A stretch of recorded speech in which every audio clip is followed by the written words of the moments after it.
দর্শক যেমনটি দেখছেন তারেক রহমানের যেই গাড়িবহর রয়েছে সেটি কিন্তু ইতিমধ্যেই এভার কেয়ার হাসপাতালের যে মূল ফটক সেই মূল ফটকে এসে উপস্থিত হয়েছেন এবং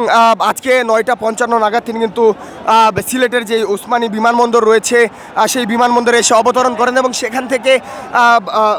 থেকে যাত্রাবিরতি দিয়ে তিনি কিন্তু হযরত শাহজালাল আন্তর্জাতিক বিমানবন্দর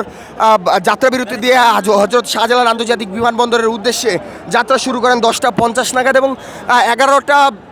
10:15 নাগাদ এবং 11:40 নাগাদ কিন্তু তিনি হযরত শাহজালাল আন্তর্জাতিক বিমানবন্দরে এসে উপস্থিত হন এবং সেখান থেকে তার যে গাড়িবহর রয়েছে সেই গাড়িবহর কিন্তু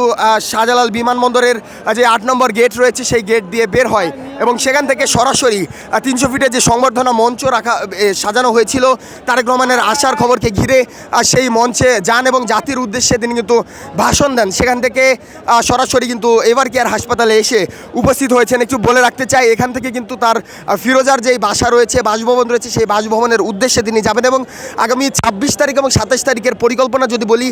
26 তারিখে কিন্তু তিনি জিয়াউর রহমানের যেই মাজার রয়েছে সমাধিস্থল রয়েছে সেই সমাধিস্থল জিয়ারতে যাবেন এবং এরপরে জাতীয় স্মৃতিসৌধের উদ্দেশ্যে যাবেন। তারপরে 27 তারিখে নির্বাচন কমিশনে যাবেন, সেখানে বাংলাদেশের নাগরিকত্ব গ্রহণ করবেন এবং সেখান থেকে ওসমান হাদির যেই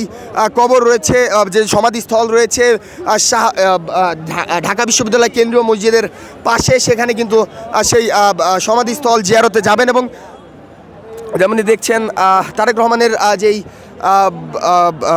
গাড়িবহর রয়েছে সেটি কিন্তু কড়া নিরাপত্তার মাধ্যমে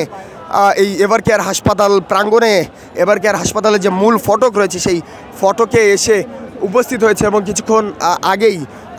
যেমনটি বলার চেষ্টা করছিলাম কিছুক্ষণ আগেই ডক্টর জোবাইদা রহমান তিনি কিন্তু এসেছেন এই এভার কেয়ার হাসপাতালে।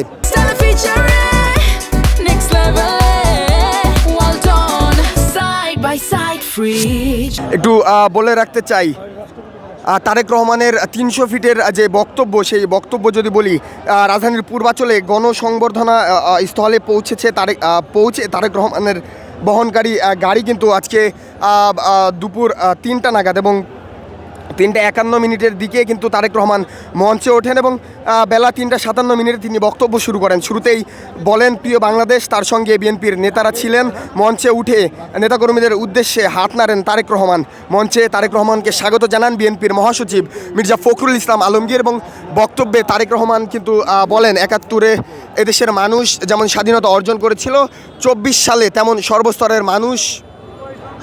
সবাই মিলে এ দেশের স্বাধীনতা ও সার্বভৌমত্বকে রক্ষা করেছিল। আজ বাংলাদেশের মানুষের কথা বলার অধিকার ফিরে পেতে চায়, তারা তাদের গণতন্ত্রের অধিকার ফিরে পেতে চায়। তারেক রহমান আরও বলেন আমাদের সময় এসেছে সকলে মিলে দেশ গড়ার। এদেশ পাহাড়ে সমতলের মুসলমান হিন্দু বৌদ্ধ খ্রিস্টান সবাই আছে। আমরা নিরাপদ বাংলাদেশ গড়ে তুলতে চাই, যে বাংলাদেশে একজন নারী পুরুষ শিশু যেই হোক না কেন নিরাপদে ঘর থেকে বের হলে যেন নিরাপদে ঘরে ফিরে যেতে পারে। শহীদ ওসমান হাদিকে স্মরণ করে তারেক রহমান বলেন ওসমান হাদি চেয়েছিলেন এদেশের মানুষ অর্থনৈতিক অধিকার ফিরে পাক। 71-এ যারা শহীদ হয়েছেন 24-এ যারা শহীদ হয়েছেন তাদের রক্তের ঋণ শোধ করতে হলে প্রত্যাশিত বাংলাদেশ গড়ে তুলতে হবে এবং সেখানে 300 ফিটে তার যেই সংবর্ধনা মঞ্চ সাজানো হয়েছিল সেই মঞ্চে জাতির উদ্দেশ্যে ভাষণ দিয়ে সেখান থেকে কিন্তু রওনা দেন রাজধানীর এভার কেয়ার উদ্দেশ্যে বিএনপির ভারপ্রাপ্ত চেয়ারম্যান জনাব তারেক রহমান এবং কিছুক্ষণ আগেই তার যে গাড়িবহর রয়েছে সেই গাড়িবহর কিন্তু এভার কেয়ার হাসপাতালে এসে উপস্থিত হয় এবং যেমনটি দেখছেন ঠিক এভার কেয়ার হাসপাতালে যে মূল ফটক রয়েছে যেই মিনি বাসে করে তারেক রহমান এয়ারপোর্ট থেকে 300 ফিটের উদ্দেশ্যে গিয়েছিলেন, সেই মিনি বাসে করেই কিন্তু 300 ফিট থেকে আবারও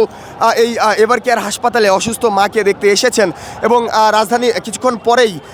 রাজধানীর ফিরোজার বাসভবনে তিনি কিন্তু ফিরে যাবেন। দর্শক এই ছিল আমার কাছে রাজধানীর এভার কেয়ার থেকে সর্বশেষ তথ্য।